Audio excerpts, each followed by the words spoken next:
Il est l'un des pères fondateurs de l'intelligence artificielle et ne cesse pourtant d'alerter sur les dérives à venir si la technologie continue de progresser sans aucune règle. À quand le jour où l'IA va arriver au niveau de l'intelligence humaine, voire même la dépasser?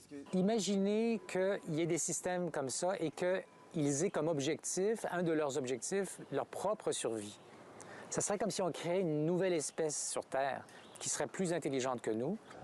Au risque même de mettre en danger l'espèce humaine. Son laboratoire réunit depuis les années 90 des chercheurs dont le principal sujet de recherche est l'éthique qui doit entourer ces nouvelles technologies.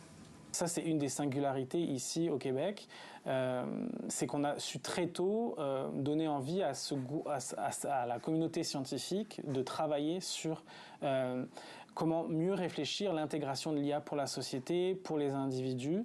Et c'est d'ailleurs au Québec qu'est née, il y a 5 ans, l'une des premières chartes mondiales, la Déclaration de Montréal, écrite en collaboration avec le public.